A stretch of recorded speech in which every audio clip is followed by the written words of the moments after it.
रहीम। कल हम लोगों ने बाकायदा आगाज़ कर लिया था जी सेक्शन नंबर 4 के साथ, और सेक्शन 4 एक्सप्लेन कर रहा था income tax shall be impose for each tax year on every person who has taxable income as per applicable. यहीं से हमने इस कॉन्सेप्ट को इवॉल्व किया था कि अगर इस एक लाइन को हम देखें तो यहाँ कई अल्फाज ऐसे हैं कि या तो लॉ उसको खुद एक्सप्लेन कर दे, कोई डेफिनेशन दे दे, या फिर हम जर्नल मीनिंग उसके ऊपर लगाएंगे। तो हमें नज़र आ रहा है कि टैक्स ईयर एक ऐसा लफ्ज़ है जिसे लॉ को एक्सप्लेन करना चाहिए, पर्सन एक ऐसा लफ्ज़ है, टैक्सेबल इनकम एक ऐसा लफ्ज़ है, टैक्स रेट एक ऐसा लफ्ज़ है जिनकी अलग अलग हमें डेफिनेशन अगर अवेलेबल हैं तो फिर हम उस तरह इंटरप्रेट करेंगे, और अगर अवेलेबल नहीं है तो इन सब बातों का कोई ना कोई जर्नल मीनिंग हमारे जहन में मौजूद है, तो फिर हम उस तरह लेकर चलेंगे। तो हमने देखा कि नहीं, लॉ ने कहा कि नहीं भाई, इतना खुला हमने आपको नहीं छोड़ा हुआ। सबसे पहले तो हम आपको समझाते हैं कि टैक्स ईयर से हमारी क्या मुराद है। तो हमने 2 साल ऐसे लिखे और हमने यहाँ से समझना शुरू किया कि इन जनरल आम जिंदगी में हम टैक्स ईयर की बजाय कैलेंडर ईयर से वाकिफ़ होते हैं, ठीक है ना। हम कैलेंडर ईयर फॉलो कर रहे होते हैं जो कि 1 जनवरी से स्टार्ट हो जाता है और यकीनन 31 दिसंबर को क्लोज हो जाता है। तो ये 2 कैलेंडर ईयर आ गए। लेकिन लॉ क्या कह रहा है? लॉ कह रहा है यार, पहली बात तो ये, मैं तो कैलेंडर ईयर की बात ही नहीं कर रहा, मैं तो टैक्स ईयर की बात कर रहा हूँ। और टैक्स ईयर कैसे शुरू होगा? उसने कहा कि यार शुरू नहीं बताऊंगा, एंड बताऊंगा। एक ऐसा टैक्स ईयर जिसका एंड 30 जून पर होगा। तो कहते हैं यार ये हमारा टैक्स ईयर हुआ करेगा, ठीक है ना। और ये नॉर्मल टैक्स ईयर हुआ करेगा। टैक्स ईयर को उसने डिफाइन किया कि it's a period of 12 month ending on 30 जून। फिर अगली बात उसने कहा अच्छा यार हम इसे लिखेंगे कैसे? अब मसला ये है 2021 भी आ रहा है, 22 भी आ रहा है। पुराना अगरचे अब हमें उसकी ज़रूरत नहीं है, कभी एक वक्त था हम ऐसे लिखा करते थे टैक्स ईयर 2021-22, क्योंकि ये 21 में इसमें शामिल है, 22 भी इसमें शामिल है। लेकिन फिर ये ट्रेडिशन ख़त्म हो गई, ठीक है ना। बल्कि क्या लिखना शुरू कर दिया उन्होंने, कहा यार कैसे लिखेंगे? उसने कहा यार टैक्स ईयर ऐसे देखेंगे, ये जो 30 जून है ना, ये जिस कैलेंडर ईयर में आ रही है उससे एब्रीविएट करेंगे, ठीक है ना, उससे एब्रीविएट करेंगे। तो किस कैलेंडर ईयर में आ रही है? 2022 में आ रही है। फिर एक मैं अब इधर दोनों को मर्ज कर देता हूँ चीज़ों को। साथ ही हमने कॉन्सेप्ट लिया किसका? स्पेशल टैक्स ईयर का, कि यार अगर 30 जून पे ना ख़त्म हो रहा हुआ तो क्या करेंगे? उसने कहा यार देखो ये जो ग्रीन एरिया है ना, यहाँ जहाँ भी ख़त्म हो रहा होगा तो हम 2022 ही लिखेंगे, क्योंकि इस सारे ग्रीन एरिया का नाम क्या है? Tax year 2022। अगर कोई भी टैक्स ईयर इस ग्रीन एरिया के दरमियान कहीं भी क्लोज हो रहा होगा तो उसको 2022 ही लिखेंगे। लेकिन सिचुएशन में कहीं देखने के लिए, समझने के लिए कि सर उसूल कैसे लगेगा, तो उसूल हमने ये बनाया था कि यार अगर 30 जून के अलावा कभी भी टैक्स ईयर क्लोज हो रहा होगा तो हम देखेंगे अब जून कब आना है, ठीक है ना। कमिंग जून जिस कैलेंडर ईयर का आ रहा है उससे एब्रीविएट करना है। मसलन अगर अगस्त 2021 में कोई ईयर क्लोज होता तो अब जून 2021 का तो गुजर चुका है, तो 22 का ही आना है, इसलिए इसे 2022 ही बोलना पड़ेगा। अगर यहाँ क्लोज होता तब भी यही बात है, यहाँ यहाँ यहाँ यहाँ यहाँ। लेकिन अगर कोई जुलाई में क्लोज होगा तो अब कमिंग जून 2023 का आ रहा है तो फिर 2023 बोलना शुरू कर देंगे। क्लियर हो गई बात? 2 बातें हमने समझ ली हैं कि लॉ 2 डेफिनेशन हमें दे चुका है। नंबर 1 नॉर्मल टैक्स ईयर, और हमें फ़ौरन अच्छा जैसी मेमोरी हम इस्टेब्लिश करेंगे ना अपनी, वैसे ही कल को रिकॉल कर सकेंगे। ये बात याद रखें, आपने अपने ब्रेन को जैसी आदत डालनी है ब्रेन ने वैसे ही बिहेव करना है। हमारी क्लास में कोई हाफ़िज़ कुरान है बच्चा? माशाल्लाह, वेरी गुड, 2 लोग हाफ़िज़ कुरान है। अच्छा, अमूमन हाफ़िज़ कुरान माशाल्लाह ये वो खुशकिस्मत लोग हैं जिन्होंने कुरान हिफ़्ज़ किया हुआ है। और अगर मैं इन हाफ़िज़ साहब से कहूँ कि यार कुरान की सूरत नंबर 32 की आयत नंबर 75 सुनाओ, तो ये चलो मुझे टीचर होने की वजह से ना कुछ कहें, लेकिन लेकिन ये पता मुझे क्या कह रहे होंगे, दिल में कह रहे होंगे दिमाग ख़राब है, ऐसे थोड़े ही फंस होता है, ऐसे थोड़े कोई सुना सकता है। ऐसे ही कहेंगे ना। 99% नहीं बल्कि 99.99% हाफिज़ यही कहेंगे, क्या दिमाग ख़राब है, क्या कह रहे। बिकॉज इन्होंने उस तरह हिफ्ज़ कर नहीं रखा, इन्होंने एक ट्रेडिशनल वे से हिफ्ज़ कर रखा है, इसलिए ट्रेडिशनल वे से ही रिकॉल कर सकते हैं। मेरे बिल्कुल घर के साथ एक तरफ तो मेरे बड़े भाई हैं, दूसरी तरफ मेरे एक हमसाए हैं, वो जीसी यूनिवर्सिटी में हैं, प्रोफेसर हैं, डबल पीएचडी की है माशाल्लाह उन्होंने। एक दिन मैं ऐसे ही आ रहा तो मुझे कहने लगे यार एक ना तुम्हें बंदे से मिलवाना है, एक जगह जाना है। मैंने कहा जी कहाँ जाना है? कि यार ये सरप्राइज़ है, आपने मेरे साथ चलना है किसी संडे को, मुझे टाइम बताएं। तो मैंने कहा मैंने क्या बताना, आप बताएं, जब मर्जी चले चलते हैं। खैर हमने डिसाइड कर लिया कि जी कमिंग संडे को जाना है कहीं पे। अब सुबह 9 बजे का टाइम तय हो गया। उन्होंने फिर मुझे याद रिमाइंडर भेज दिया कि भाई कल का हमारा 9 बजे का टाइम है, गाड़ी आपने नहीं निकालनी, मैं निकालूंगा। जी ठीक है जी, बिस्मिल्लाह। अच्छा ये ज़्यादा पुरानी बात है, उस वक्त पेट्रोल महंगा नहीं हुआ था, इसी वजह से कुछ उस वजह से खुशी नहीं है कि मुझे नहीं निकालनी पड़ रही। वैसे ही उन्होंने कहा जी मैंने निकालना है, ठीक है जी चलो जी निकाल। अब जब मैं 9 बजे, क्योंकि हम तो बिल्कुल एक दीवार है हमारी, मैं बाहर आया तो 2 गाड़ियाँ खड़ी हुई थी। अच्छा मुझे उस वक्त पता चला कि ये इसने मुझे अकेले को नहीं बुला रखा, और भी 5-7 लोग हैं जो वहाँ खड़े हैं, और 2 गाड़ियाँ हैं जिसमें हम कोई 7-8 लोग बैठ गए हैं और अब हम जा रहे हैं। मैंने फिर पूछा, मैं कहा डॉक्टर साहब हम कहाँ जा रहे हैं? कहता है यार ये नहीं बताना ना। अच्छा जी नहीं बताना, चलो ठीक है भाई चले।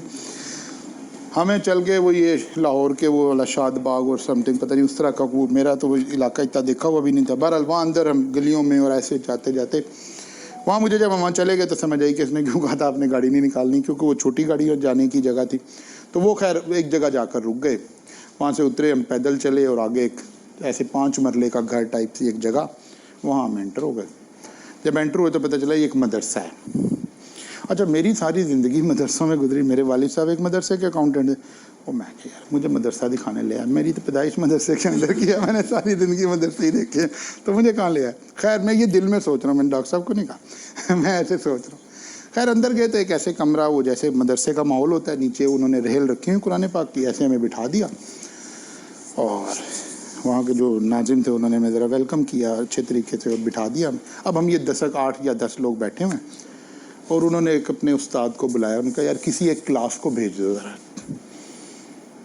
वो एक क्लास आई, कोई 12, 15, 20 बच्चे आके ऐसे यहाँ बैठ गए। उन्होंने कहा सर ये बच्चे हैं हमारे, आप इनसे कुरान पाक सुने, एक एक बच्चा आता जाएगा, वो बताएगा मैंने कितना कुरान हिफ्ज़ कर लिया है, आप उनसे कुरान सुने। अच्छा हमारे आगे उन्होंने ना रेहल रखी हुई, तो उसके ऊपर एक एक कुरान पाक रखा हुआ है।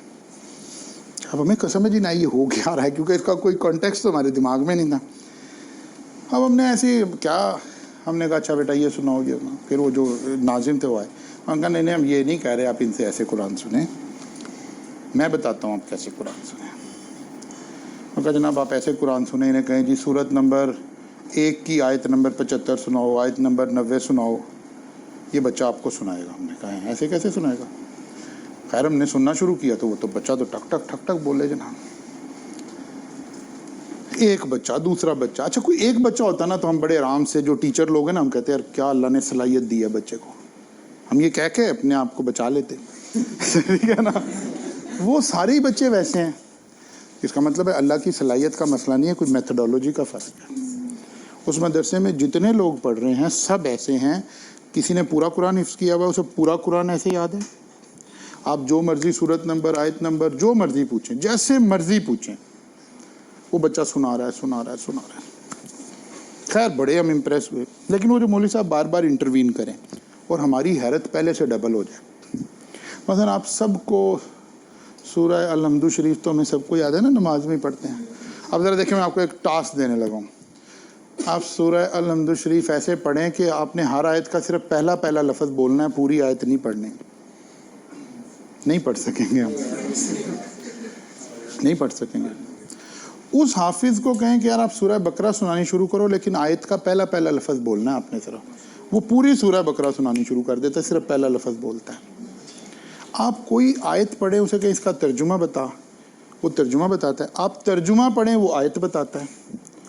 तो मेरे जहन में एक बात आई, मेरे पता नहीं मुनासिब थी कि नहीं, मैंने कहा यार इन्हें तो हाफिज़ कहना बड़ी ज़्यादती है, ये तो कुरान का सर्च इंजन बने हुए हैं। तो मेरा ना एक ज़ौक़ पैदा हुआ कि ये क्या हुआ, कैसे हुआ।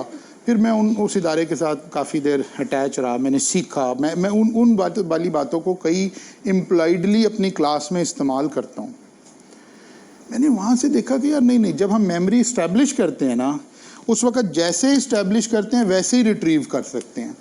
हमने जब मसलन ये जो सारे हाफिज़ बैठे हैं, अगर हम इनसे पूछें कि यार सूरह आल इमरान में कितनी, या सूरह बकरा में, या सूरह यासीन में, या सूरह रहमान में कितनी आयात हैं, तो कहेंगे यार हमने ये याद ही नहीं की, मैं क्या पता कितनी आयात हैं। हाँ याद की होंगी तो पता लग जाएगा, बोल देंगे। मेमोरी आप जैसे इस्टेब्लिश करेंगे वैसे ही रिट्रीव होएगी। तो आपने स्टडी करते हुए भी मेमोरी वैसे ही इस्टेब्लिश करनी है जो कल को आपको हेल्प करेगी। यानी आपने नॉर्मल टेक्स्ट की डेफिनेशन देखी ना, आपको पता होना चाहिए इसमें 3 पॉइंट हैं। अब जब आप ऐसे याद करेंगे ना तो हमेशा याद रहेगा कि यार इस डेफिनेशन में 3 पॉइंट है, इसमें 2 हैं, इसमें 4 हैं, इसमें 6 हैं। आपको एग्जाम में बड़ी हेल्प करेगी कि यार तीसरा पॉइंट नहीं याद आ रहा, रह गया, अभी लिखना है मैंने। 3 पॉइंट कौन से थे? It's a period of 12 month ending on 30th June denoted by calendar year in which the set date. जब हम ऐसे याद करेंगे तो ये ऐसे ही रिट्रीव होगी, और अगर ऐसे याद नहीं करेंगे तो फिर हम नॉर्मल वाले हाफिज़ बन रहे होंगे। तो खैर वो मैं बड़ा अरसा फिर उनके साथ अटैच रहा और मैं बड़ा इम्प्रेस हुआ। और बल्कि उस वक़्त हमारे साथ एक यहाँ और एक कोलीग थे, वो मदरसा चला रहे थे। मैंने अगले दिन आके ना मंडे को उन्हें बताया कि यार ऐसे, कहते नहीं ऐसे नहीं होता था, क्या बात कर रहे हो। मैं क्या, मैं होके आया हूँ कल। कहते नहीं ऐसे नहीं हो सकता। मैं कहा सर मैं कल होके आया हूँ। कहते तुम्हारी क्लासें कितने बजे तक हैं? मैं कहता नहीं यार एक क्लास ऑफ कर, आ चलिए। हम एक क्लास ऑफ करके उन्हें ये यकीन दिलाने के लिए कि ऐसे हो रहा है उस मदरसे, फिर हमने वहाँ से वो बच्चे मंगवाए, यहाँ हमने बच्चों को क्लास में डिस्प्ले किया। और आप हैरान रह जाएं कि क्या हो रहा है। अल्लाह ने इंसान को इतनी ताकत दी हुई है, उसके ब्रेन को इतनी ताकत दी हुई है, इसलिए जैसे आप मेमोरी इस्टेब्लिश करेंगे वैसे ही इस्तेमाल होगी। तो या जी नॉर्मल डेफिनेशन में हमने कितनी बातें करनी है? 3 करनी है। अच्छा जी, फिर हम आगे चले, फिर एक स्पेशल टैक्स ईयर आ गया, इसमें भी 3 बातें हो रही हैं। It's a period of 12 month, लेकिन अब एंडिंग तो इसकी कोई डेट नहीं है, इसलिए इसको बताने के लिए क्या कर दिया? Different from normal tax year. इसका मतलब है, इस लाइन का मतलब ये हुआ कि 30 जून के अलावा कोई भी एंडिंग डेट। अब हमने फिर इसको डिनोट करना है, denoted by the calendar year relevant to the normal tax year in which the closing date of special tax year fall.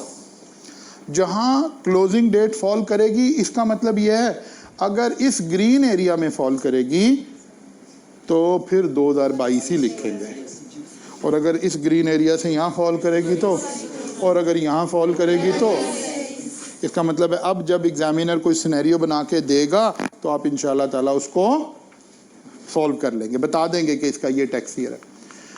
अच्छा जनाब, अब एक मसला आ गया, हमने साथ ही एक पढ़ा कि जो टैक्स ईयर है ना स्पेशल, ये अलाउड किया जाता है। अब इस प्रोसीजर के ऊपर थोड़ा सा टैक्स आपसे बात कर रहा है, क्या जी? Change of normal tax year to, अगर एक आदमी नॉर्मल टैक्स ईयर में है, इसका क्या मतलब है? उसका टैक्स ईयर 30 जून को क्लोज होता है, ठीक है ना? 30 जून लिखने में तो हमने हमेशा क्लोजिंग ही लिखनी है, लेकिन अपने समझने के लिए हम बोलने लगे हैं 1 जुलाई को स्टार्ट होता है और 30 जून को क्लोज होता है। ये चाहता है नहीं यार, ये ना 30 जून वाले टाइम पे तो मैं बड़ा बिजी होता हूँ, कोई फलां बात है, कोई फलां बात है, यार मेरा टैक्स ईयर चेंज कर दें। क्या ऐसा पॉसिबल है या नहीं है? ये रेलिवेंट सेक्शन हमें ये बात समझा रहा है। अ पर्सन में ऑप्शनल, शैल नहीं लगाया कि जी हर बंदा पहुंच जाएगी, नहीं ऐसा नहीं हो रहा। A person may apply in writing to the commissioner to allow him to use a 12-month period other than normal tax year as and commissioner may allow। अगर शेल लग जाता तो इसका मतलब होता जो भी बंदा अप्लाई करेगा ज़रूर इजाज़त देनी पड़ेगी, लेकिन उसने मे लगा के बताया कि कमिश्नर की जुरिस्डिक्शन क्रिएट हो गई है। ऑप्शन क्रिएट हो गई है, वो अलाउ कर भी सकता है, नहीं भी कर सकता। इसलिए वो पहले लेक्चर में आपको छोटी छोटी बातें समझा रहे थे ताकि आप लॉ की इंटरप्रिटेशन मेरे अल्फाज पकड़ के ना करें, लॉ के अल्फाज पकड़ के करना शुरू करें कि यार यहाँ ये लिखा हुआ है, इसका ये मतलब बनता है। वरना बच्चे क्या करते हैं, बच्चे टीचर की नज़र से ही लॉ देखते रहते हैं, अपनी नज़र से नहीं देखते। लेकिन आज हमारा तीसरा लेक्चर है और ये हम शायद लॉ की पहली लाइन पढ़ने लगे हैं, लेकिन अल्हम्दुलिल्लाह आप अपनी नज़र से देख रहे हैं, मेरी नज़र से नहीं देख रहे। आपको खुद समझ आ रहा है कि ये इसका ये मतलब बनेगा। अच्छा जी, commissioner shall grant permission to change tax year from normal to special if the person has shown a compelling.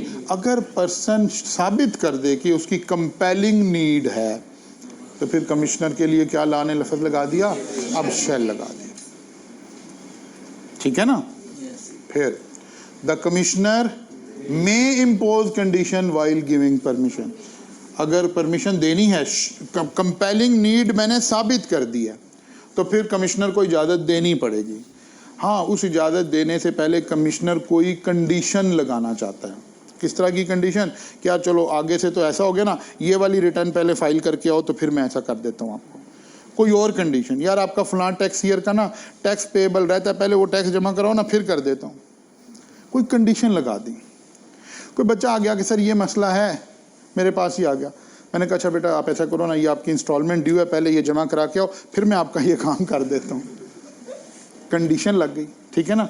Commissioner में इम्पोज, ज़रूरी कंडीशन लगानी है कमिश्नर ने नहीं, ठीक है ना। अब देखिए आप अपनी आंख से देखना शुरू हो गए, ज़रूर नहीं लगानी। कमिश्नर को लगता है कोई कंडीशन लगानी है तो लगा दे, नहीं लगानी तो ना लगाए। An order by the commissioner of change in tax year shall be passed after providing to the applicant an opportunity of being heard. वो कहता है जिसने एप्लीकेशन डाली है ना, may apply, a person may apply, apply करेगा, इसका मतलब उसने रिटर्न एप्लीकेशन डाली है, एप्लीकेशन कहता नहीं देनी है इजाज़त, ख़त्म, जाओ भाग जाओ, क्योंकि इसके पास अलाउ है, अलाउ करे ना करे। वो कहता है नहीं नहीं नहीं ऐसे नहीं, पहले उसे बुलाओ, उसको अपॉर्चुनिटी ऑफ बीइंग हेard प्रोवाइड करो, उसको बुलाओ, उसको हेयरिंग का टाइम दो, उसको सुनो, उसका मौक़िफ़ सुनो। मौक़िफ़ सुनना ज़रूरी है, yes. If the application is rejected, commissioner shall mention in order reason of rejection. वो कहते हैं अगर आपने हेयरिंग करने के बाद भी आपका फैसला यह है कि इसको मैंने अलाउ नहीं करना, तो ये ऑर्डर में लिखें आपने क्यों नहीं अलाउ किया, वो कौन सी बात थी जिससे आप मुतमईन नहीं हुए, यानी आपको कंपेलिंग नीड फील नहीं हुई, मर्जी आपकी नहीं, शैल। क्योंकि जाहिर है ब्यूरोक्रेसी को हमने बहुत इख्तियार भी देने हैं, लेकिन कहीं कहीं लॉ कोशिश करता है कि यार डिस्क्रिशनरी बात ना बन जाए। डिस्क्रिशनरी का मतलब है मेरी मर्जी करूं या ना करूं, नहीं, कोई प्रोसीजर डेवलप कर दिया जाए, कोई तरीका डेवलप कर दिया जाए, बाउंड कर दिया जाए, आपने ऐसे ही करना, बाउंड कर दिया कि भाई पहले आप बुलाकर सुनेंगे, मौक़िफ़ सुनेंगे, और सुनने के बाद आपको अगर कायल नहीं हुए तो फिर भी कमिश्नर को बाउंड किया, आप ऑर्डर में लिखें कि क्यों नहीं आप ये काम कर रहे हैं। आप सब मेरे पास आए, आप हाँ जी चलने दें, कोई बात नहीं।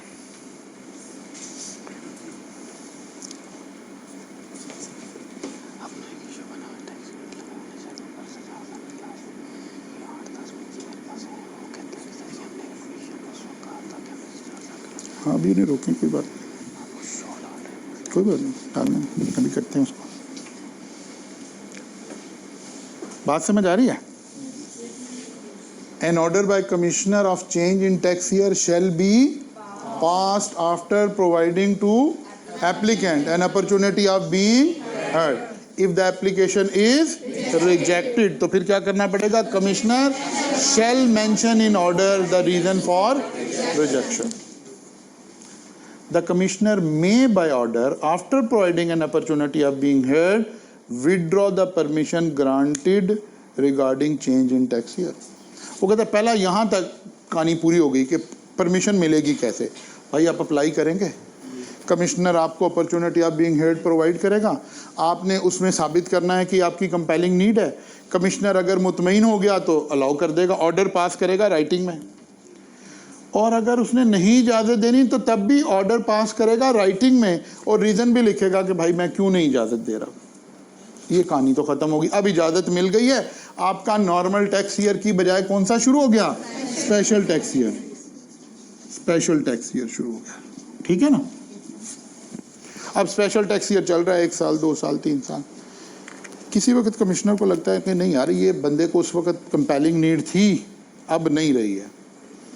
Commissioner can withdraw the permission, लेकिन विड्रॉ करने से पहले फिर लॉ कह रहा है कि आप दोबारा उसको नोटिस जारी करें। Commissioner may by order after providing an opportunity of being heard withdraw the permission granted.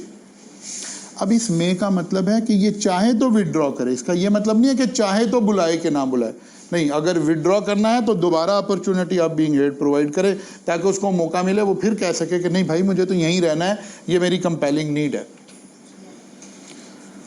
अब एग्जामिनर क्या करता है? सिनेरियोज बनाने शुरू करता है, आपको कहानी बना के कहता है कि ये हुआ, हमने इजाज़त दे दी थी, अब कमिश्नर सेटिस्फाइड हो गया, वो कहता है नहीं इजाज़त नहीं चाहिए, वो नॉर्मल में लेके जाना चाहता है, वो एक ऑर्डर पास करना चाहता है, बताएं ठीक कर रहा है?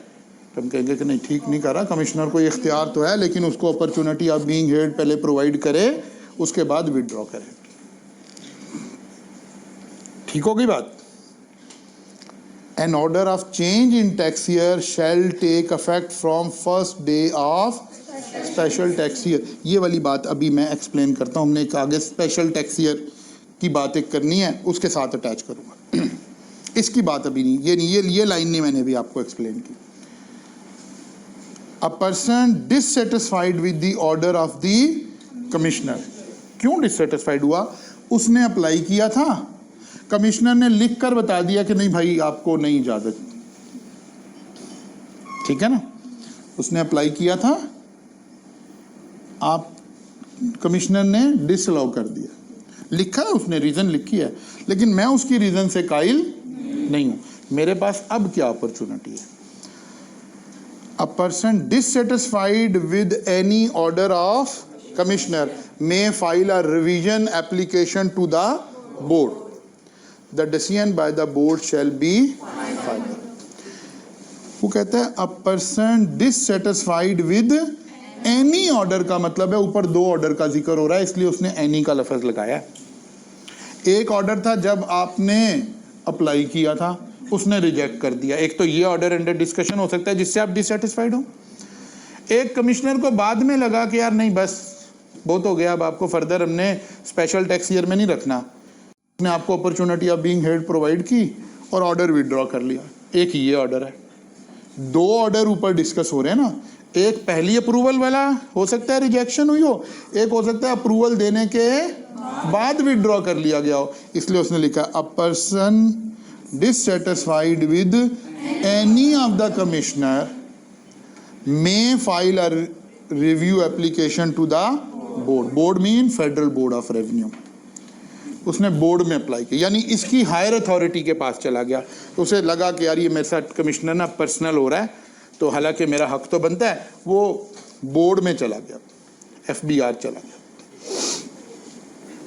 बोर्ड ने फिर मामला सुना, बोर्ड ने फिर रिजेक्ट कर दिया, उन्होंने कहा तुम्हारी ऐसी की तैसी, मैं अदालत में जाऊंगा। नहीं, यहाँ लिखा हुआ है अदालत में नहीं जा सकते, ये डिसीजन फाइनल है। ये जो बात लिखा हुआ ना, the decision of the board shall be final, का मतलब है ये बात आप किसी और फोरम पे लेकर नहीं जा सकते। ये कोई इतनी बड़ी बात नहीं है।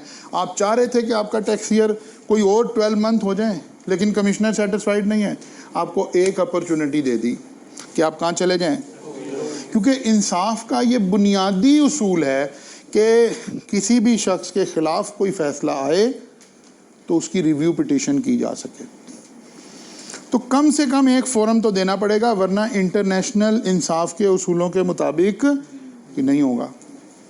यही वो बड़ी प्रॉब्लम थी, ये जो सुओ मोटोज हो रहे थे, जब कोई chief justice of Pakistan suo motu लेता है और वो कोई एक केस खुद ही लगा, पहली बात है कोई आया ही नहीं आपके पास, आपने खुद, आपको लगा ज्यादती हो रही है तो आपने खुद सो मोटो ले लिया, अब आपने फैसला कर दिया, ये तो हाईएस्ट अथॉरिटी थी, अब इस फैसले के खिलाफ अपील कहाँ करें? कहीं भी नहीं। एक बंदे ने सो मोटो लिया, भले वो चीफ जस्टिस ऑफ पाकिस्तान ही क्यों ना हो, ये इंसाफ के इंटरनेशनल तकाजे पूरे ही नहीं हुए। यही वो है जो एक बड़ी अमेंडमेंट है कि यार कोई भी चीफ जस्टिस सो मोटो ले तो एक दोबारा रिव्यू पिटिशन की ऑप्शन क्रिएट की जाए, अदरवाइज तो ऐसा हो नहीं सकता। आपने कोई दुनिया में ऐसा निज़ाम नहीं है जहां आपका फैसला एक ही फैसला आखिरी फैसला बन जाए। तो इस वाले में यही सबसे बड़ा मसला है कि वहां आपके पास रिव्यू पिटिशन नहीं है। और जो सो मोटो का इख्तियार था वो जब आइन में डाला गया था वो इसलिए था कि पब्लिक का कोई मसला आ रहा हो, आम आवाम का कोई मसला हो तो चीफ जस्टिस खुद इंटरवीन कर ले। लेकिन हमारे यहाँ क्या होता है, सारे खवास के मुकदमों के ऊपर चीफ जस्टिस सो मोटो लेता है, मेरी आपकी बात पे तो कभी लेता ही नहीं सो मोटो। तो ये दो बड़ी प्रॉब्लम वहाँ डिस्कस हो रही है। वो जो आप लाइव टेलीकास्ट जो मुकदमा देख रहे हैं ना, वो ये वाला मुकदमा है कि ये वाली बात डिस्कस हो रही है वहाँ पर। फुल बेंच जो डिस्कस कर रहा है वो यही बात डिस्कस कर रहा है। अच्छा जनाब, कुछ बात समझ आ गई? एक आम आदमी, आ पर्सन, एक बंदा, ठीक है ना? एक बंदा कौन है? मैं, आप, कोई एक कंपनी, कोई एक इदारा, कोई एक राइस समझता है यार हमारा स्पेशल टैक्सियर बना दे, या जाहिद कभी ज़ाती तौर पे समझता है मेरा स्पेशल टैक्सियर बना दे, तो मेरे ऊपर ये उसूल लगेगा। ठीक होगी बात? चेंज ऑफ स्पेशल टैक्सियर टू, अब मैं स्पेशल में आ गया हूँ। एक तो है कि कमिश्नर मुझे वापस ले जाए, एक है स्पेशल में आके मुझे लगा यार ये तो उल्टा ही फंस गया, वापस नॉर्मल में चलते हैं। अब प्रोसीजर क्या है? वो कहता है a person using a special tax year may apply in writing to the commissioner to allow him to use normal taxier and commissioner may allow him। सब कुछ रिपीट हो रहा है, लेकिन बस लॉ ने तो अलग अलग देखना है ना। अगर ये स्लाइड्स ना लिखी होती, यानी ये लॉ ना लिखा होता, तो हम कहते यार ऐसा तो मुमकिन है कि आप नॉर्मल से स्पेशल में चले जाएं, लेकिन स्पेशल से नॉर्मल में आने की कोई लॉ में प्रोविजन नहीं है, क्योंकि लॉ तो हमने पहले दिन डिसाइड कर लिया, लॉ इज ब्लाइंड। खुद से तो मीनिंग नहीं निकाल सकते, जो लिखा है उससे ही मीनिंग निकालना है। तो इसलिए आपको देखना पड़ेगा कि बाद दफ़ा ना लॉ एक ही बात को घसीटे जाएगा। वाई? क्योंकि अगर वो लिखेगा नहीं तो फिर ये लॉ नहीं बनेगा ना। ये स्लाइड बता रही है कि नॉर्मल से स्पेशल में जा सकते हैं, ये स्लाइड बता रही है स्पेशल से भी नॉर्मल में आ सकते हैं। प्रोसीजर वही है सारा। The commissioner shall grant the permission to change the tax year from special to normal only if person has shown a compelling need। The commissioner may impose condition, वही सारा कुछ आ गया, वही opportunity of being it, सब कुछ वही है। सिर्फ एक बात पता चली कि नॉर्मल से स्पेशल में भी जा सकते हैं और स्पेशल से नॉर्मल में भी वापस आ सकते हैं, ये बात पता चल गई। ठीक होगी ना बात? अच्छा, एग्जामिनर बाद दफ़ा, अच्छा ये लॉ ने ऐसे नहीं लिखा हुआ। लॉ तो क्या करता है, उसने ये थोड़े सोचना है कि किसी बेचारे गरीब ने इसे याद करके एग्ज़ाम भी देना। लॉ जब लेजिस्लेटर लॉ लिखता है तो वो आई कैप के स्टूडेंट के लिए नहीं लिखता, वो तो एक प्रैक्टिस मैनुअल है, एक उसूल है। ये दोनों बातें मर्ज करके एक जगह लिखी हुई हैं उसने। लेकिन स्टूडेंट वो बेचारा दो बातें तो इकट्ठी कैसे याद करेगा? फिर टीचर ने क्या किया, हमने अलग कर दिया यार बच्चे से। जाहिर है एग्जामिनर क्या पूछेगा, या नॉर्मल से स्पेशल में या स्पेशल से नॉर्मल में, तो हमने दो अलग अलग उसको बना दिया। लेकिन लॉ ने ऐसे नहीं, लॉ तो सारी चीज़ें और कॉमा फलां लगा के उसको क्या कर देता है, कॉम्प्लेक्स कर देता है, मिक्स कर देता है। बिकॉज प्रैक्टिस में ये भी एक अजीब बात है, प्रैक्टिस में जब मैंने अदालत में पेश होना है, मैंने कमिश्नर के पास पेश होना है, मेरे पास क्लाइंट बैठा है, इसमें कोई प्रॉब्लम नहीं है, मैं किताब खोल भी सकता हूँ। और आजकल तो सॉफ्ट है, तो जिस तरह मर्जी यूज़ कर सकता हूँ मैं। ना जज साहब माइंड करते कि भाई आप किताब खोल के क्यों आ गए हैं, आपको याद क्यों नहीं है। वो ज़रा देखें ना, वो टेलीकास्ट हो तो रहा है मुकदमा, वो तो बल्कि कह रहे हैं कि यार पकड़ें या आइन आप पढ़ें, रीड करें, ज़रा पढ़ के बताएं क्या लिखा है, हम भी सुनते हैं जी। तो अदालत तो किताब खोल के लगती है, ऊपर जो जज बैठा उसने भी किताब खोल के रखी हुई है। ये बदनसीब बच्चा ही है जिसकी किताब बंद है। ठीक है ना, ये बच्चा ये जिसकी किताब बंद है। तो लेजिस्लेटर ने ये नहीं सोचना कि याद किसने कैसे करना है। हाँ, हम भी चेंज ला रहे हैं, जैसे फाइनल लेवल पर अब टैक्स की ओपन बुक हो गया, किताब आपके पास ही है। यहाँ भी आप अकाउंटिंग स्टैंडर्ड लेकर जा सकते हैं। तो वो वक्त दूर नहीं है जब ये किताब खुल जाएगी, लेकिन उसका इंतज़ार नहीं करना, आपने बंद से ही पास हो जाना इंशाल्लाह। ठीक है ना। तो अगर ये पूछेगा तो ये पूछेगा तो ये। फिर आ गया change of tax year by. अच्छा, अब जरा गौर करते हैं, दो बातें इस्तेमाल हम करें। एक लफ्ज़ हमने यहाँ पीछे लिखा आ पर्सन। आ पर्सन का मतलब था कोई एक बंदा। वो बंदा कोई नेचुरल पर्सन भी हो सकता था, आर्टिफिशियल पर्सन भी हो सकता था। कंपनी, ठीक है ना, कंपनी।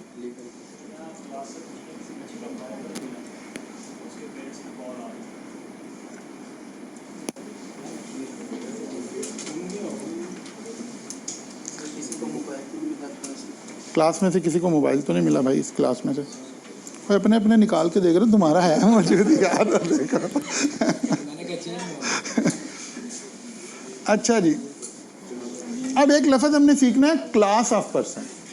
क्लास ऑफ पर्सन का मतलब होता है एक जैसे लोग, कोई एक इंडस्ट्री के लोग। एक है, देखें ज़रा ये मेरी बात तवज्जो से सुनें, एक है डीजी सीमेंट कंपनी वाले। ये सोचते हैं कि यार हमारा नॉर्मल टैक्स ईयर नहीं होना चाहिए, हम स्पेशल टैक्स ईयर में फॉल कर दें। तो ये पिछले वाली स्लाइड इस्तेमाल करें। एक है कि सीमेंट इंडस्ट्री के सारे लोग इकट्ठे होकर जाएं कि यार आप सीमेंट इंडस्ट्री का, पूरी इंडस्ट्री का स्पेशल टैक्स ईयर बना दें। इसको कहते हैं क्लास ऑफ पर्सन। एक है कोई ऑटोमोबाइल्स वाले हैं, होंडा वाले चाहते हैं कि हमारा स्पेशल टैक्स ईयर हो जाए। अकेले चाहते हैं तो पिछली स्लाइड इस्तेमाल करें। वो चाहते हैं सारे ऑटोमोबाइल के मैन्युफैक्चरर की क्लास ऑफ पर्सन का टैक्स ईयर चेंज हो जाए, तो फिर ये स्लाइड इस्तेमाल होगी, फिर ये वाला रूल लगेगा। राइस चाहता है कि मेरा स्पेशल टैक्स ईयर हो जाए, तो पहले वाला। हम चाहते हैं एजुकेशन के सारे इदारे या आई कैप से जुड़े हुए सारे RAT जितने भी इदारे, इन सब का स्पेशल टैक्स ईयर हो जाए, फिर ये अप्लाई करेंगे। बात समझ आ गई ना? Class of person. In case of class of person having a special tax year may permit through official gazette to use a normal tax, and in case of class of person having a normal tax year may permit through. वो कहता है भाई इन्होंने commissioner के पास नहीं जाना। आम बंदा कहाँ गया था? कमिश्नर के पास। अकेला बंदा कहाँ जाएगा? कमिश्नर के पास। लेकिन अगर पूरी क्लास ने जाना है तो कहाँ जाए? बोर्ड के पास। बोर्ड नोटिफाई करके अलाउ कर सकता है, जैसे कि हमने पीछे अपनी स्लाइड में देखा था कि बोर्ड ने नोटिफाई कर दिया जनाब, सारे शुगर वालों का ये, सारे एक्सपोर्ट वालों का ये, सारे बैंक वालों का ये ऐसे आएंगे। लेकिन सारे बैंक यहाँ रहना चाहते हैं। एक बैंक को लगता है मैंने नॉर्मल टैक्स ईयर अप्लाई करना है, तो वो फिर इंडिविजुअल आ पर्सन वाली फॉल करेगा कैटेगरी। डन हो गया? चलिए जनाब, हमें कुछ बातें समझ आ गई हैं। टैक्स ईयर क्या होता है ये बात समझ आ गई, स्पेशल टैक्स ईयर क्या होता है ये बात समझ आ गई है। ऐसे कमिश्नर ऑर्डर पास करेगा, वो जो कहना ना इन राइटिंग, ये कमिश्नर, ये मैंने अब किसी का ऑर्डर आपको दिखाता, ये ऑर्डर पास हुआ है जनाब, in exercise of the power conferred फलां फलां फलां, उसको सारा बताया हुआ है भाई आपका ये टैक्स ईयर हो गया, स्पेशल टैक्स ईयर हो गया, अभी यहाँ से शुरू हुआ होगा, पिछले का ये करना है, ये करना, ऐसे आपका सारा ऑर्डर राइटिंग में होगा। अगर रिजेक्ट करना है यहाँ बताना पड़ेगा कि भाई क्यों नहीं मैं डिससेटिस्फाइड हुआ हूँ। नहीं कर सकते। हाँ, वो असल में क्लास वालों के लिए नॉर्मली ना इसका उसूल है, जब क्लास पूरी आ जाए ना तो फिर हम चेंज ही कर देते हैं, हम रिजेक्ट करते हैं। भाई एक सारी कंपनी मिलके आ रही हैं और वो कह रही हैं कि हमें ऐसे कर दें, क्योंकि गवर्नमेंट को तो कोई फ़र्क नहीं पड़ रहा ना। लेना तो मैंने 12 महीने की इनकम का टैक्स है, 12 महीने शुरू कहाँ से करने हैं, सिर्फ इतनी बात हो रही है तो कोई बात नहीं। आप कह रहे हो मेरा जनवरी से शुरू कर दे, जनवरी से शुरू कर देते। हाँ, तो वो फिर आ पर्सन वाली कैटेगरी में स्पेशल से इसीलिए वापस जा सकते हैं ना नॉर्मल में, तो वो आ पर्सन वाली कैटेगरी में वापस चले जाएं।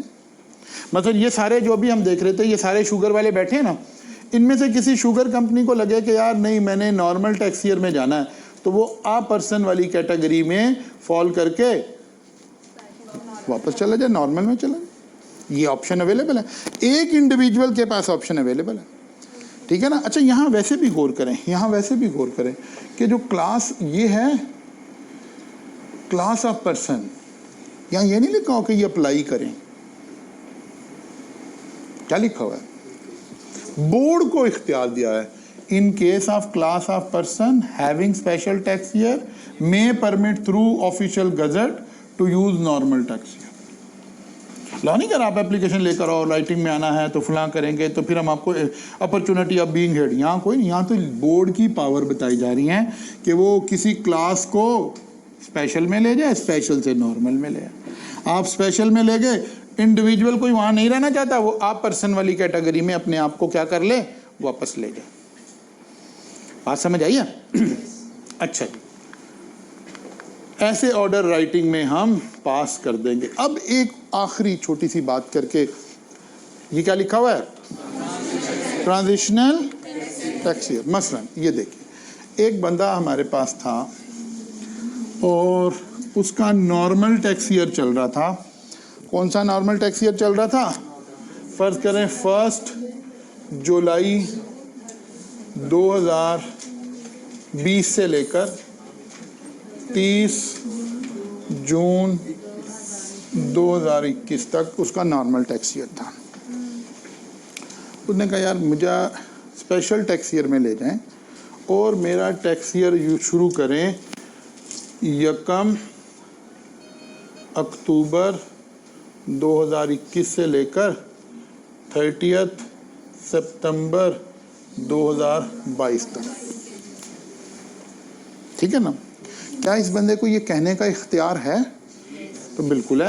आ पर्सन वाली कैटेगरी में फॉल करता है, नॉर्मल से स्पेशल में आना चाहता है, इसको क्या करना चाहिए?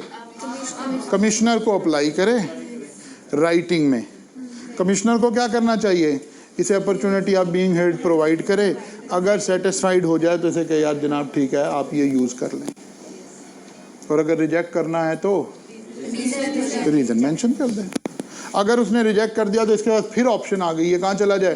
बोर्ड के पास चला जाए। लेकिन अगर बोर्ड ने भी रिजेक्ट कर दिया तो फिर सबर के अलावा कोई ऑप्शन बच ही नहीं। लेकिन अलाउ कर दिया, हम अलाउ की बात करें। उन्होंने कहा जनाब ठीक है, अब आप यहाँ से हिसाब दिया करेंगे। ओके हो गया। इन 12 महीनों का टैक्स हम लास्ट रिटर्न के तौर पर पिछले साल जमा कराएंगे। आइंदा स्पेशल में फॉल कर गए, बीच में कितने महीने आए? जुलाई, अगस्त, सितंबर। इन 3 महीने पे टैक्स कहाँ लगेगा? ठीक है ना? ये 12 महीने आइंदा से शुरू हो गए, ये 12 महीने पहले चल रहे थे, बीच में एक 3 महीने का पीरियड आया। वो कहते हैं कोई बात नहीं, हमने टैक्स तो नहीं छोड़ना ना। ठीक है ना? तो ये ना सोचें कि 3 महीने की छुट्टी मिल गई। कहते हैं छुट्टी कोई नहीं है, इसको हम ईयर ही बोल देंगे, लेकिन इसका नाम रख दिया ट्रांजिशनल टैक्स ईयर। ये हमेशा जनरेट हुआ करेगा जब आप स्पेशल से नॉर्मल में जाएंगे या नॉर्मल से स्पेशल में आएंगे, और ये हमेशा लेस देन 12 मंथ होगा। 12 मंथ तो नहीं हो सकता, ये लेस देन 12 मंथ होगा। इसको वन ऑफ यूज कर लिया करेंगे। This is called transitional tax year, where the tax year of the person changes as a result of an order by Commissioner of the Income Tax, either from normal tax year to special or vice versa. The period between the end of the last tax year prior to change and the date on which change tax year commence shall be treated as transitional tax year, but it will never be a period of 12 months. हो सकता है 1 महीने का हो, 2 का हो, 3 का हो, 4 का हो, डिपेंडिंग ऑन द सिचुएशन। जी, ये स्टार्ट हो 11 से 1/11 से, और फिर मतलब इसमें 2 मंथ्स जो होंगे वो तो 21 के होंगे, और अभी करने लगे। हाँ, डिनोटेड बाय की बात करें ना, अभी वो तो करने लगे। ये देखो, अब इसने शो कैसे होना? ठीक है ना? शो करने का एक सादा उसूल, कोई भी टैक्स ईयर चल रहा है ना, वो भले 3 महीने वाला चल रहा है, आपने देखना है जून कब आएगा, बात खत्म करने। ठीक है ना। मसलन हमारे वाले केस में हमारे कौन से मंथ आए हैं? जुलाई, अगस्त, सितंबर। कौन से साल के? 21 के। जून कब आएगा? 22 का। तो टैक्स ईयर 22 कहलाएगा।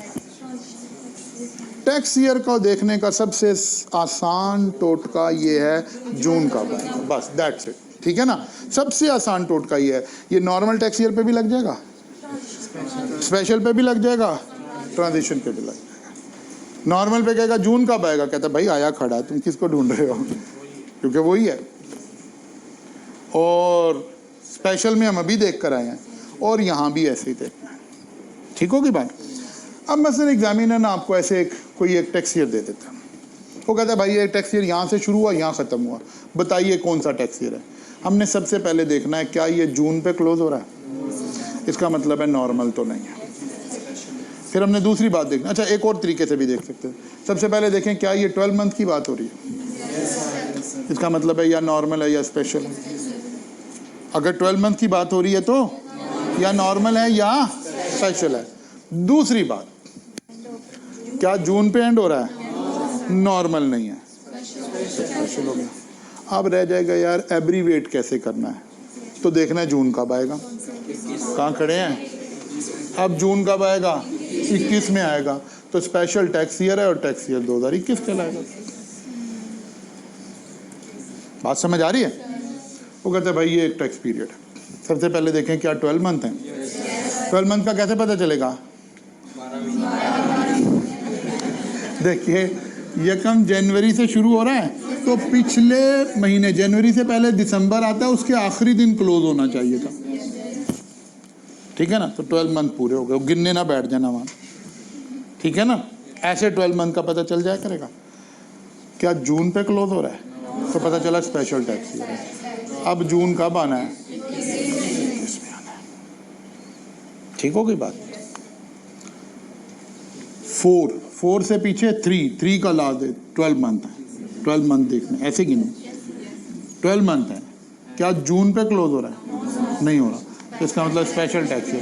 अब जून कब आना है, 21 में ही आना है, 21 में ही आना है। क्लियर हो गई बात। 5, 4, 12 मंथ। जून कब आना है, आया खड़ा है, कब आएगा, अप्रैल में बैठे 21 में ही आएगा। ठीक है ना, फिर आगे चले 12 मंथ, यही जून है, तो नॉर्मल टैक्स ईयर, तो टैक्स ईयर का है 21 ईयर।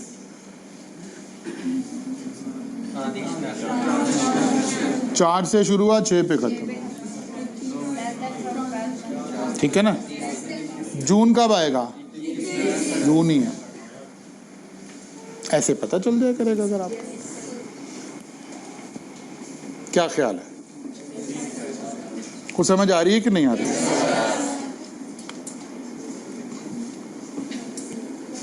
आ रही। तो अभी तक हम क्या कुछ पढ़ा है हमने सबसे पहली बात तो ये डिस्कस की कि यार टैक्स पढ़ना कैसे।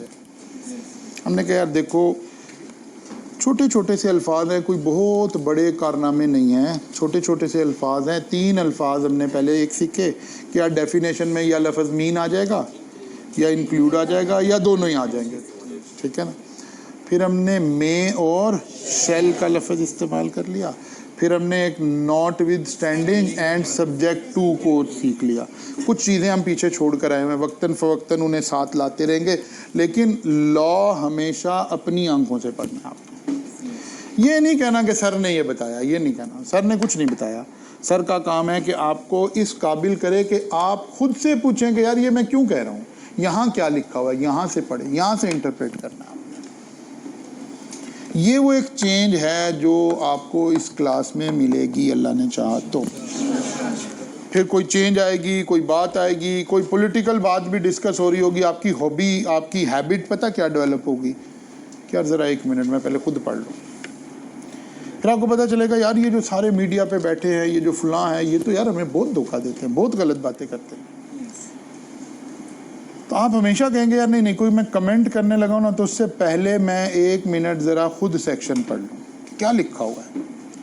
मसलन अभी चंद दिन पहले, अच्छा हमेशा सब्जेक्ट को ज़िंदा रखने का तरीका एक है, आप सब्जेक्ट को सिर्फ क्लासरूम में ना पढ़ें, इस सब्जेक्ट को इस क्लासरूम के बाहर की ज़िंदगी के साथ अटैच करें। आपको नज़र आएगा मैं हर वक्त किसी ना किसी वाक़ये का आपसे जिक्र कर रहा हूँ, इसीलिए कि सब्जेक्ट को ज़िंदा करना है। मसलन अभी चंद दिन पहले हुआ जी, प्रेसिडेंट ऑफ पाकिस्तान ने एक ट्वीट कर दी कि जनाब मैंने तो इस बिल पे साइन नहीं किए, ठीक है ना। अब मेरा स्टूडेंट, मैं एक्सपेक्ट करता हूँ कि यार ठीक है, हम हमारी लाइकिंग डिसलाइकिंग अपनी अपनी पार्टी की होगी, सब करनी भी चाहिए, होनी भी चाहिए, लेकिन हमें सबसे पहले पता लगना चाहिए कि यार असल कहानी क्या है। तो हमें चाहिए था कि यार हम उस सेक्शन को, आइन के उस आर्टिकल को ओपन करते और वहाँ देखते कि यार प्रेसिडेंट का इख्तियार कैसे लिखा हुआ है, क्या लिखा हुआ है। फिर हम कहेंगे कि यार ठीक हुआ, गलत हुआ, नहीं हुआ, सही हुआ। हम क्योंकि अब हमें पढ़ना आ गया है ना, जैसे वो तमाम कौमें या हमारे में से वो खुशकिस्मत लोग जिन्हें कुरान समझ आता है, वो कोई मसला होता है कहते हैं अच्छा कुरान खोल के मैं चेक करता हूँ क्या लिखा है। और जिन्हें समझ नहीं आता वो या मौलाना साहब से पूछेंगे या कोई अंदाज़ा लगाएंगे और फिर जो मौलाना साहब फरमाएंगे वो उस पर कहेंगे अच्छा जी ठीक है। अब हम ये नहीं कह रहे कि अल्लाह ना करे मौलाना साहब गलत बताएंगे, वो भी ठीक बताते होंगे, लेकिन वो मौलाना की आंख से कुरान पढ़ रहे हैं, अपनी आंख से नहीं पढ़ रहे।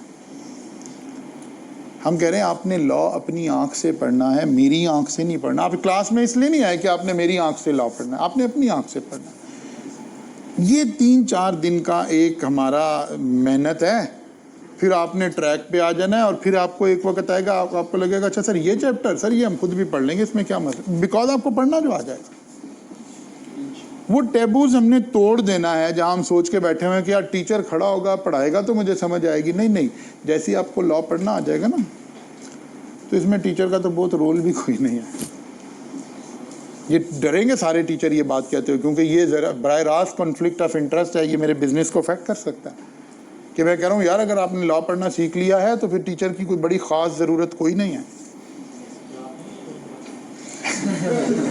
कोई खास जरूरत नहीं। हाँ, अपने पैरों पे खड़ा होना सीखें भाई। एक अच्छे मेंटोर का मतलब ही आपको पैरों पे खड़ा करे। ये कहना नहीं जी जब भी मसला होगा मेरे पास आ जाना, तो यार लॉ तो हर दफ़ा चेंज हो जाता है, फिर सारी ज़िंदगी मेरे पास आते रहोगे। आपने अपने पैरों पे खड़ा होना है इंशाल्लाह ताला। लेकिन अनफॉर्चुनेटली जो वो कहते हैं ना, जो बयानियाँ बिक रहा है मार्केट में या जिस पर बच्चे लाइक करते हैं, टीचर कहता है बेटा आपने कुछ नहीं करना, जो मैं करा रहा हूँ बस वो करी जाओ। ला हौला वला कुव्वत। कई सब्जेक्ट में ऐसा हो सकता है कि गुजारा ऐसे चल जाए, वैसे तो मेरी नज़र में तो किसी में भी नहीं हो सकता। टीचर का काम ये है कि आपको आपके पैरों पर खड़ा कर दे। अल्लाह ना करे, अल्लाह ना करे, अल्लाह ना करे आप में से किसी का पेपर रह जाए ना, तो वो अगली दफ़ा कह रहा हो कि यार मुझे पढ़ने की ज़रूरत नहीं है, हाँ मैंने पढ़ा नहीं था, मुझे पढ़ना भी आ गया है, मैं आराम से घर बैठूंगा, मैं पढ़ लूँगा, बिकॉज ऑफ कॉन्फिडेंस जो आ गया। इसलिए आपको अपने पैरों पे खड़ा होना है, ये आपके जहन में हर वक्त बात रहनी चाहिए। आपने मेरे साथ रहकर ये सीखना है कि लॉ को इंटरप्रेट करते कैसे हैं। हमने सारी ज़िंदगी इसी आर्ट से पैसे कमाने हैं। मतलब टेक्स्ट की प्रैक्टिस में सिर्फ एक आर्ट है, मैं इस लॉ में से अपने मीनिंग निकाल सकता हूँ कि जो मैं इस वक्त चाह रहा हूँ मैं लॉ को वैसे पढूं। और आप बाद दफ़ा ऐसे भी कर रहे होते हैं कि आपकी लॉ की इंटरप्रिटेशन की स्किल ज़्यादा बेहतर होती है और सामने जो कमिश्नर बैठा होता है उसकी स्किल इतनी अच्छी नहीं होती, तो आपको पता भी होता है जो मैं कह रहा हूँ ये बहुत सही नहीं है, लेकिन आपको पता सामने वाले को कुछ नहीं पता, तो आप कहते हैं ऐसी की जाने दो इसको। यानी आपको लॉ को अपने तरीके से इस्तेमाल करने की स्किल को ही प्रोफेशनलिज्म कहते हैं इस प्रोफेशन में। और हमेशा 2 आर्गूमेंट सामने इसीलिए आते हैं। कोई भी इवेंट होता है, मसलन बड़े से बड़ा वकील भी बैठा हुआ प्रेसिडेंट के हक में भी बयान दे रहा था कि जी बिल्कुल प्रेसिडेंट सही कह रहे हैं जी, मैंने साइन नहीं किए। और एक दूसरा बंदा कह रहा है यार ये बंदे का दिमाग चेक कराओ, ये क्या कह रहा है कि इसने साइन नहीं किए, वहाँ तो साइन ज़रूरत ही नहीं है अगर टाइम गुजर गया तो। अब इसके दरमियान में एक बंदा ये आर्गूमेंट दे रहा है, एक ये दे रहा है। अब हम कहते हैं कि नहीं यार हमें अपना आर्गूमेंट यहाँ से पढ़ के जनरेट करना आना चाहिए। हर लॉ में हमें ऐसे ही रिक्वायर्ड है। कल मुलाकात होगी इंशाल्लाह, यहाँ से आगे चलेंगे।